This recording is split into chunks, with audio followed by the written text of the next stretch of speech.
Halo teman-teman, belajar kepribadian, bagaimana kabarnya? Semoga sehat selalu. Kali ini saya akan ngobrol dengan tamu yang berbeda lagi, tamu yang keren banget nih, dari Joshua Squad YouTube channel nih. Ya, jadi saya panggil Bang Yos aja deh.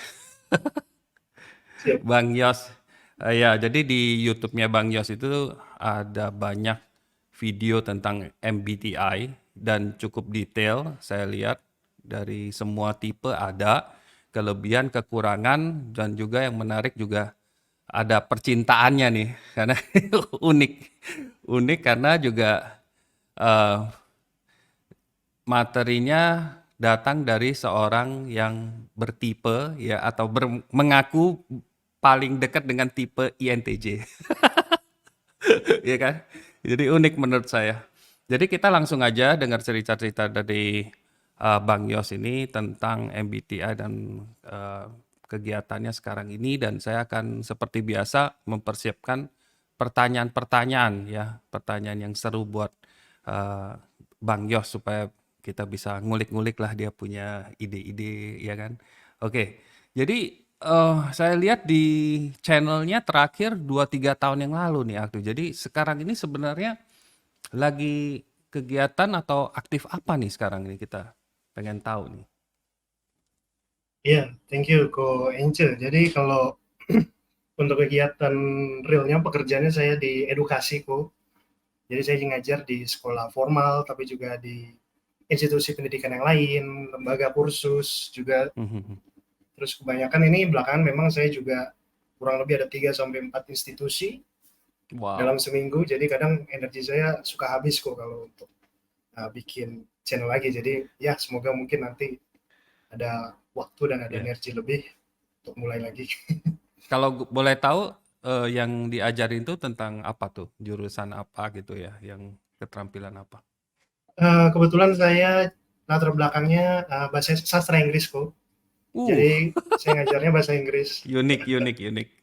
Iya, Nggak kebayang. Saya pikirnya udah teknik, science atau something rumit gitu ya.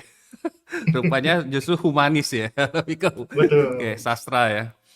Betul. Unpredictable memang. Ya memang karena kan kita kan biasanya stereotype ya. Kita pikir oh kalau tipe ini pasti dia ini nih karirnya, ini kan. Tapi nggak belum tentu juga kan. Itu kan cuman kayak pola pikir kita.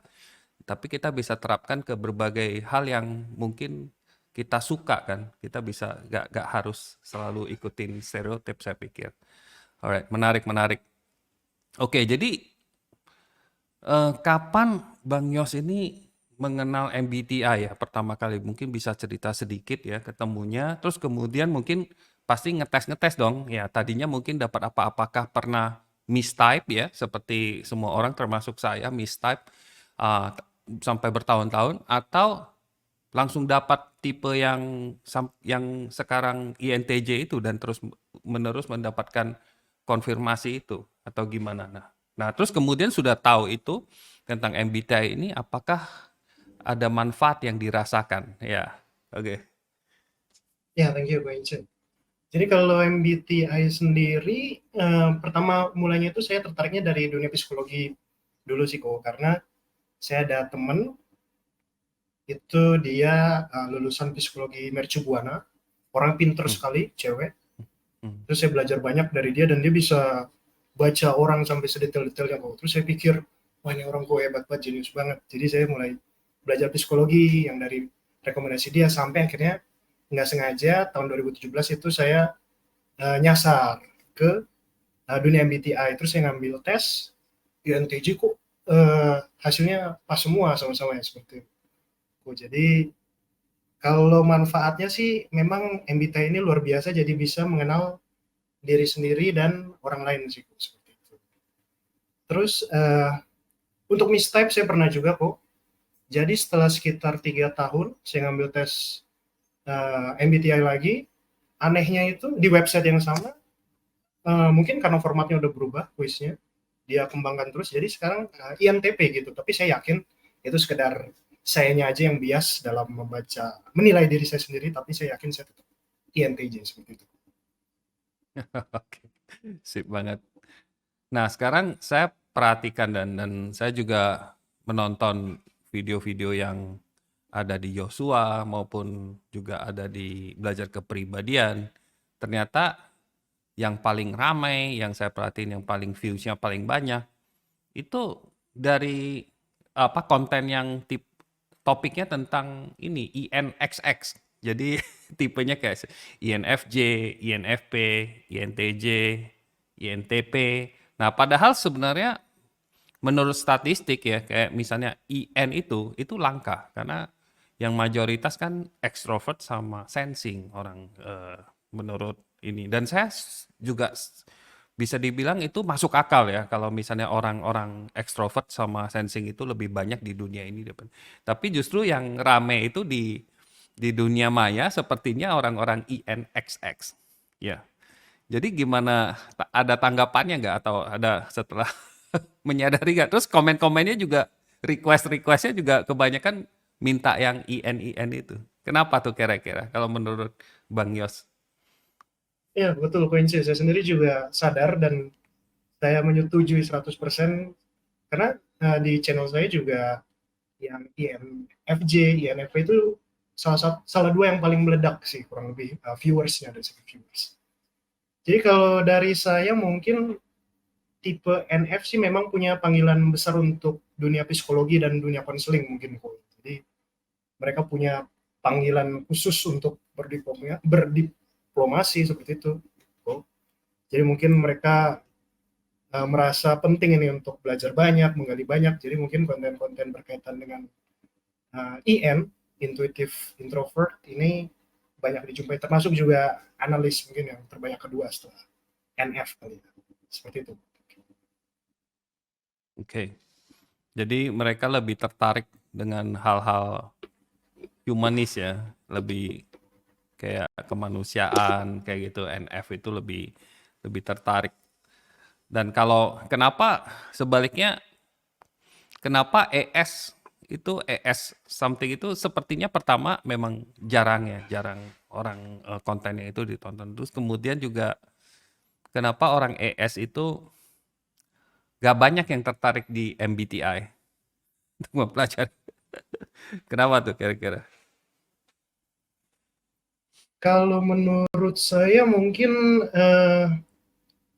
itu ada benarnya sih kok, karena mungkin kita yang intuitif ini lebih suka belajar hal-hal yang abstrak yang mungkin bagi teman-teman sensing dia kurang konkret gitu. Jadi mungkin kalau teman-teman sensing kan dia lebih suka yang berdasarkan fakta, berdasarkan logika, berdasarkan hal-hal yang bisa diukur dan bisa ya misalnya mungkin kita bisa tahu gitu secara langsung. Tapi kalau untuk teori ini kan kadang kita harus menggunakan analisa rasa, kita belajar menjadi lebih humanis seperti itu sih.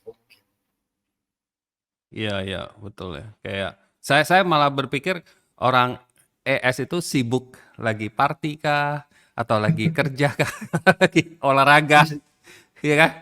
bisa jadi Sibuk kok. melakukan kegiatan yang berhubungan langsung dengan realitas gitu loh. Sedangkan kalau kita tuh sibuk sendiri di dunia ini dan saya pikir kayak YouTube, internet itu benar-benar satu teknologi yang luar biasa untuk introvert intuition ya, yang membuat mereka jadi membuat kita-kita ya, jadi bisa belajar dengan jauh lebih cepat ya informasinya. Yang dulunya kita mungkin baca buku, memang bukan baca buku jelek sih, justru bagus sebenarnya kalau bisa bertahan baca buku ya nggak ngantuk ya. Tapi kadang-kadang kita butuh informasi yang sangat cepat dan kadang-kadang kita perlu seperti discussion bentuk forum atau apa itu bisa jauh lebih cepat. Sedangkan kaum IS mungkin yang mendapatkan belajar itu dari actionnya mereka ya, berinteraksi langsung ke dunia nyata ya.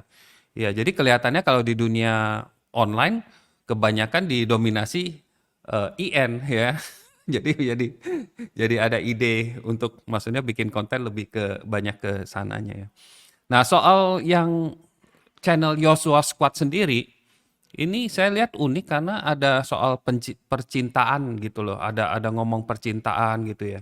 Itu saya pengen tahu kenapa kok tertarik bikin soal percintaan soal percintaannya plus minus dari sebuah tipe itu kayak gimana itu? Kenapa tuh alasannya?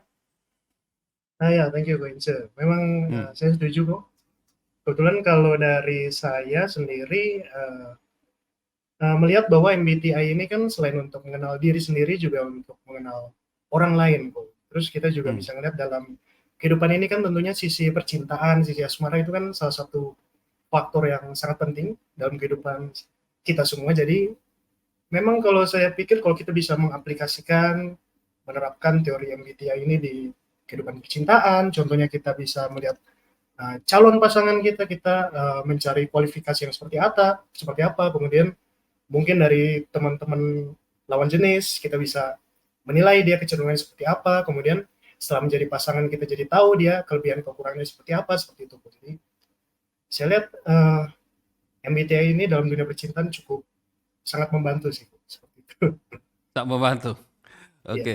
Nah, sekarang saya pengen tanya tentang ini nih ya.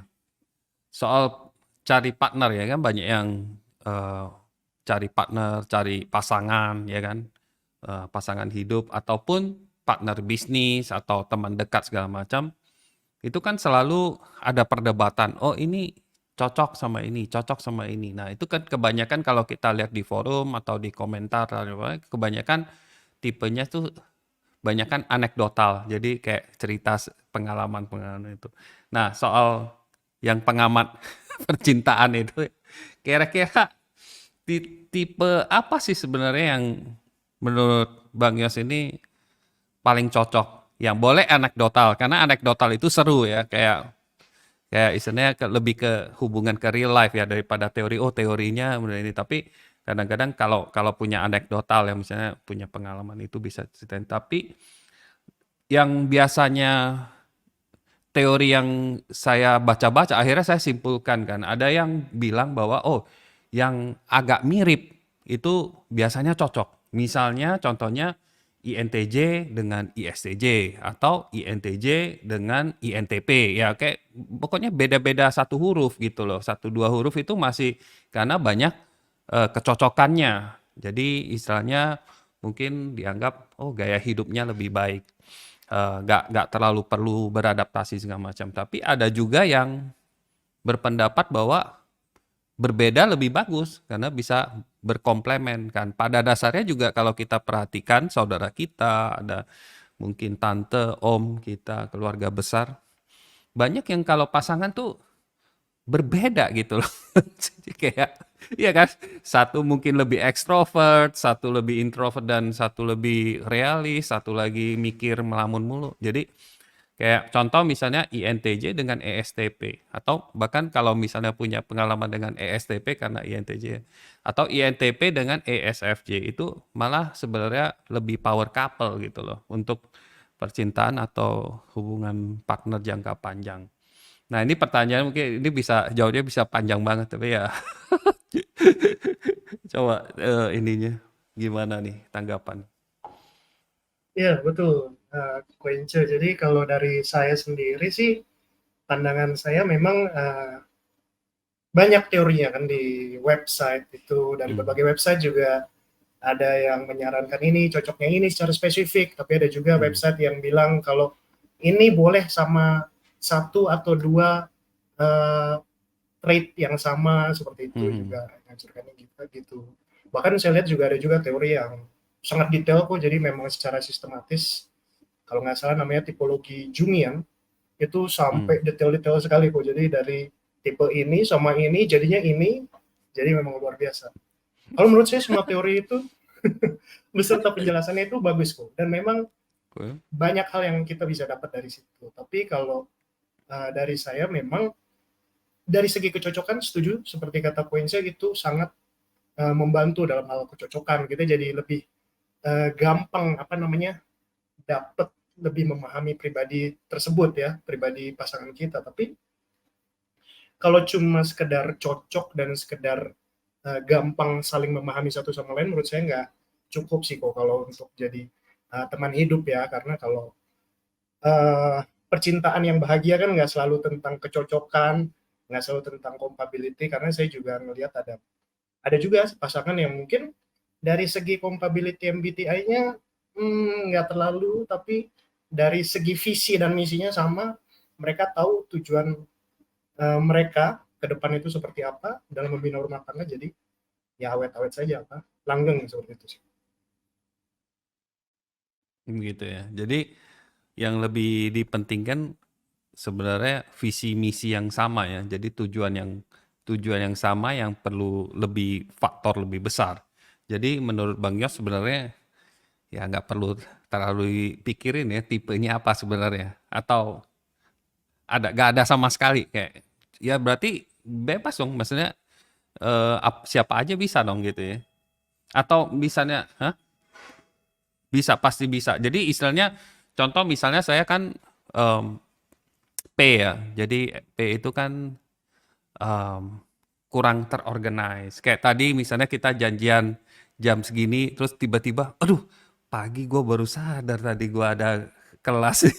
Jadi istilahnya, jadi jadi terpaksa reschedule sedikit gitu ya. Jadi mungkin itu akan annoy orang-orang J gitu loh. Jadi dalam dalam kayak partner atau misalnya itu bisa annoy. Tapi kalau menurut Bang Yos itu annoyance seperti itu kalau visinya sama sebenarnya it's fine atau lebih baik mungkin cari yang sama-sama J itu sempat kepikiran juga sama saya. Misalnya apakah soalnya saya P, istri saya J gitu. Ya, jadi kayak kadang-kadang ya hal-hal yang seperti itu. Kalau menurut Bang Yos gimana kalau yang seperti itulah kadang-kadang konflik arise dan nggak bisa terima karena ya itulah perbedaan J dan P misalnya kayak gitu. Iya, setuju poin itu. Kalau misalnya kita P pasangan kita J atau kita J pasangan kita P, itu bagus Hmm. sekali sih kalau menurut saya, Oh karena malah memang kan bagus. iya bagus, karena kan berarti saling melengkapi satu sama lain juga kan. Kalau misalnya kita Hmm. terlalu sama, kadang juga ada potensi untuk konflik. Tapi kalau misalnya kita yang satunya lebih fleksibel, tapi satunya lebih harus tek tek tek seperti itu kan, jadinya kan saling melengkapi. Saya lihat cukup bagus sih. Cukup bagus. Ya. Iya betul. Alright. Nah, sekarang kita ngomongin soal INTJ nih. Nah, INTJ ini sebuah makhluk yang makhluk ya, tipe ya.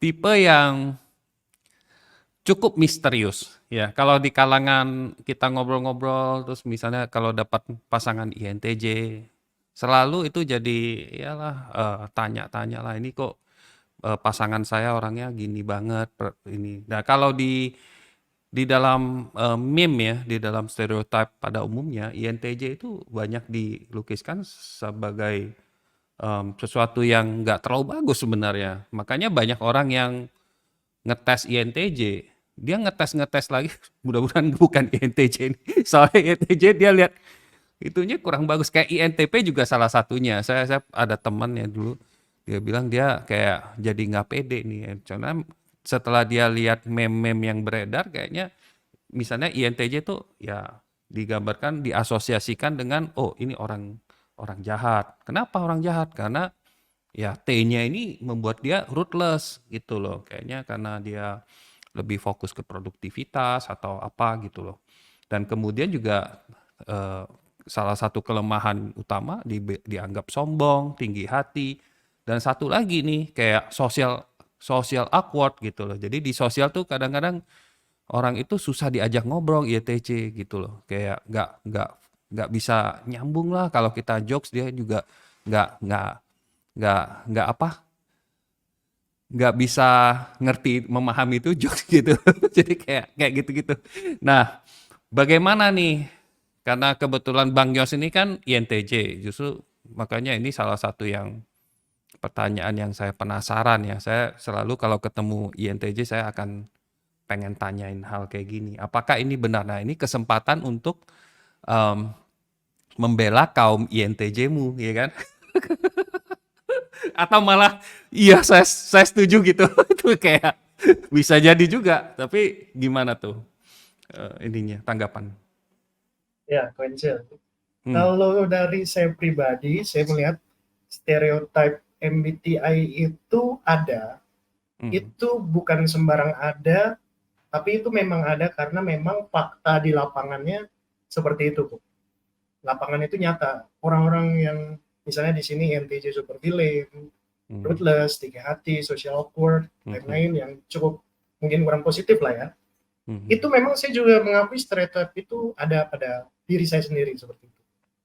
Mhm.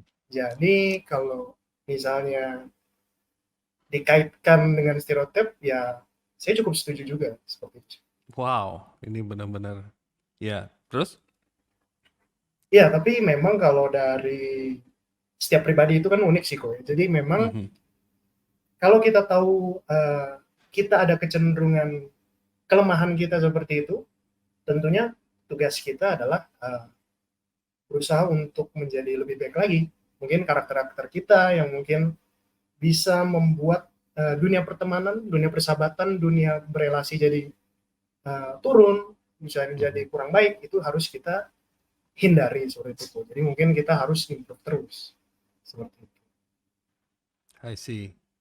Jadi kalau saya sendiri lihat eh, Yosua ini nggak seperti stereotip, justru nggak seperti stereotip yang orang bilang oh social awkward atau ini. Buktinya ya dengan dengan membuka kesempatan untuk kita ngobrol-ngobrol ini kan INTJ itu sebenarnya jarang sekali kan. Mereka perlu biasanya teman saya yang saya saya pikir dia INTJ ya, meskipun dia nggak ngetes, tapi saya lihat dari gerak-geriknya semua cara pemikirnya INTJ itu jarang sekali mau ngonten misalnya, itu kebanyakan seperti itu. Jadi kemudian juga biasanya cara ngomongnya juga sangat efisien, dan saya menemukan dari Bang Yos juga sangat efisien ngomongnya. Jadi nggak terlalu suka panjang lebar ini. Tapi secara sosial awkward-nya nggak ada nih. Ini pasti ada sesuatu, apakah bisa diceritain sedikit maksudnya dari mana belajar kayak pergaulan seperti itu? Karena teman-teman INTJ itu mungkin kebanyakan nggak kayak gitu tuh, lebih tertutup ya kayaknya ya. Itu yang saya amati ya. Gimana, ada ini nggak? Iya, betul Bang Inci. Jadi kalau Mhm. Sun Tzu bilang kan di seni berperang kan kenalilah dirimu dan juga kenalilah musuhmu, maka kau tidak akan terkalahkan dalam ribuan peperangan seperti itu kan. Jadi kalau menurut saya, Itu itu quote yang sangat disukai INTJ. I can see that. Iya, saya bisa lihat. Oke.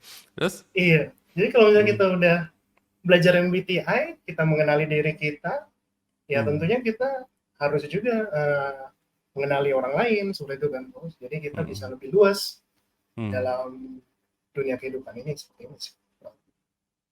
Ya, saya pikir ya berarti memang eh, itulah mungkin manfaatnya gimana Bang Yos ini mungkin belajar di MBTI ini setidaknya ya kan gitu. Itu buat ENTJ itu berguna sekali ya MBTI, ternyata makhluk tipe-tipe yang lain, yaitu creatures-creatures yang lain itu ternyata tidak sama. Nah, kadang-kadang bisa mengannoy saya gitu ya, tapi itu kita harus live along with them gitu. No choice gitu ya, gimana mereka punya ini ya.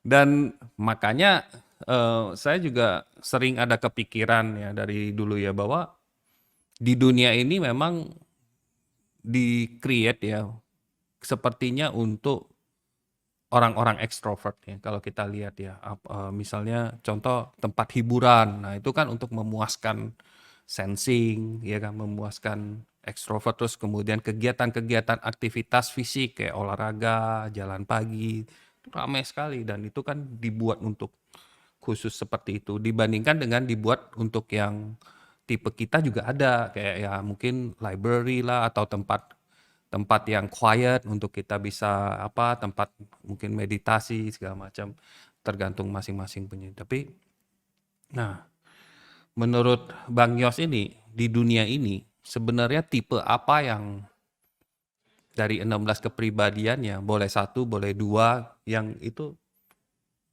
lebih punya peluang lebih besar, artinya mereka lebih, maksud saya tuh mereka lebih less resisten untuk sukses.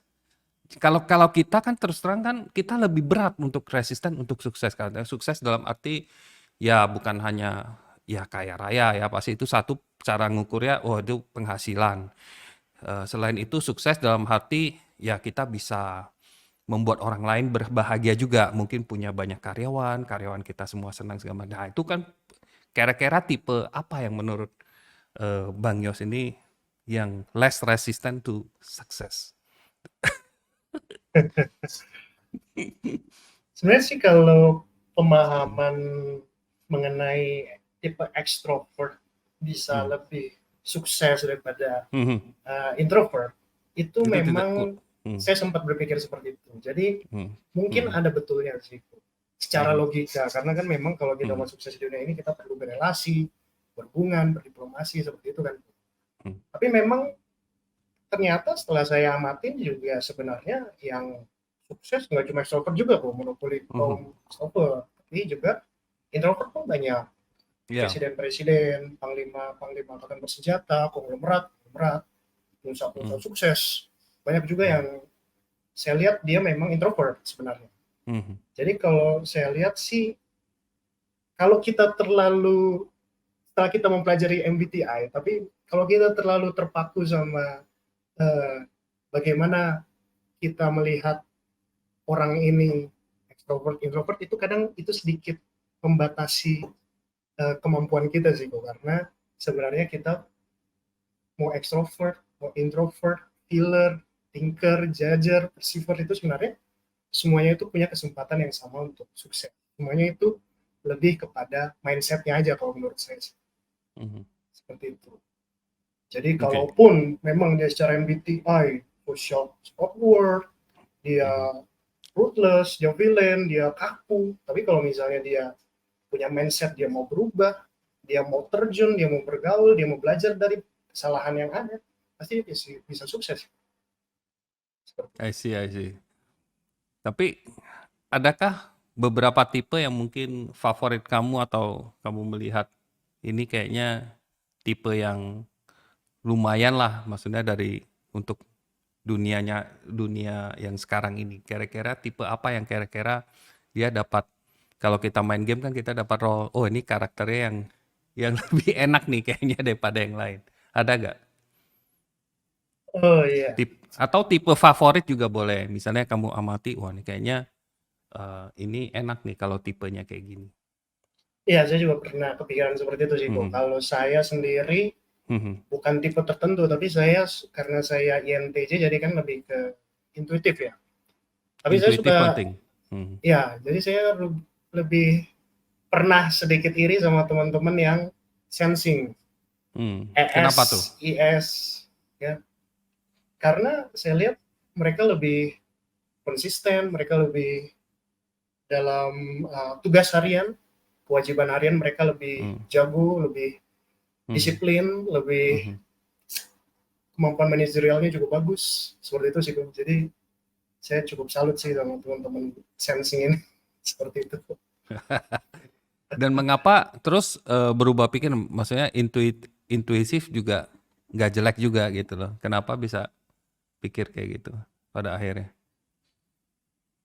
Iya, jadi kalau dalam dunia MBTI mungkin secara apa ya, diskusi di internet, kadang-kadang kita ngelihat Mhm. tipe intuitif itu lebih diagung-agungkan, lebih wow dia tipe M, wah dia Ya. selangkah. Kalau tipe S Mhm. lah udah kebanyakan, tapi sebenarnya Mhm. kalau tipe S nggak spesial. Tapi kalau saya lihat justru yang teman-teman S ini, kalau saya lihat di dunia pekerjaan, di dunia Mhm. karir seperti itu ya, Mhm. itu saya lihat mereka memang punya kemampuan manajerial yang bagus. Mereka Mhm. diberi tanggung jawab juga oke, Mhm. mengerjakan yang luar biasa. Mereka punya hierarki yang bisa terus naik seperti Iya, itu sih kok. iya, iya. Ya saya setuju sih.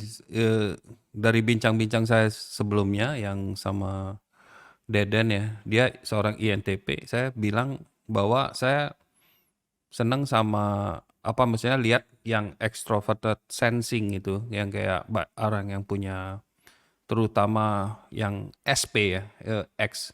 Jadi SP itu mereka sangat sangat lincah gitu. Dalam dunia ini mereka sangat in tune terhadap dunia realitas yang di depan dia dan juga berani mengambil resiko gitu ya, mengambil resiko dan mereka bisa menikmati momen apa adanya dan itu sesuatu yang sulit untuk yang intuitif. Karena intuitif karena mungkin karena ngebayanginnya terlalu gimana, kita ketakutan sendiri kadang untuk mengeksekusinya karena kita itu kan orientasinya masa depan dan masa lalu. Jadi mereka tuh the power of now.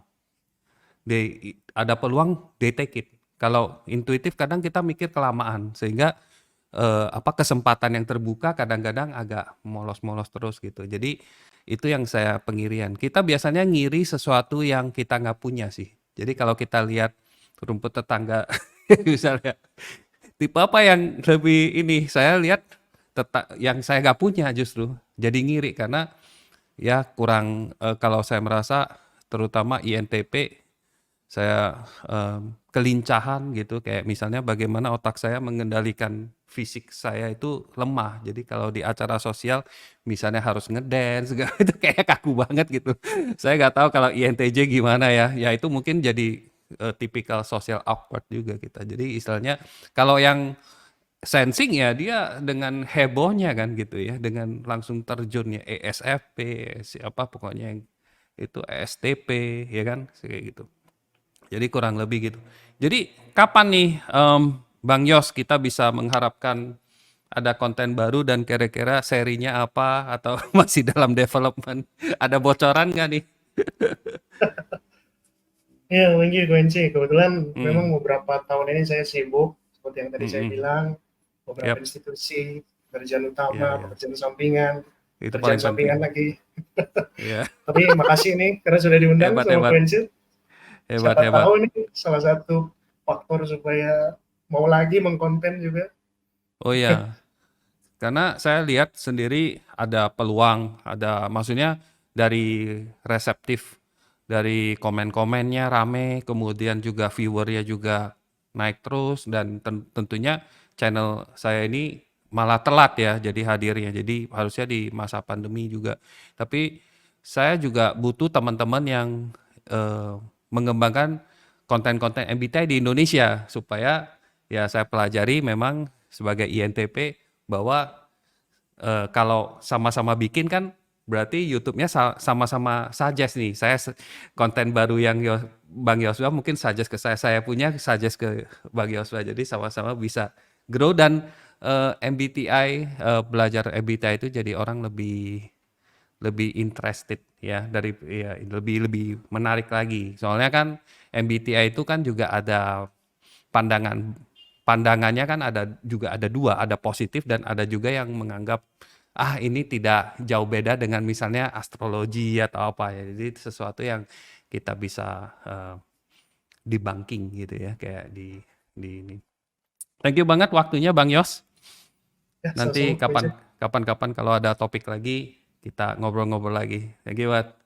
Ya, siap. Oke, Thank semua you kembali. pemirsa, thank you. Jangan lupa kunjungi channelnya Bang Joshua, Joshua Squad ya. Di sana banyak dan cukup lengkap untuk semua tipenya dan tentunya sangat membantu teman-teman untuk mengenal diri sendiri dan juga mengenal teman-teman di sekitarnya. Oke, bye-bye. Saya jumpa lagi. Bye.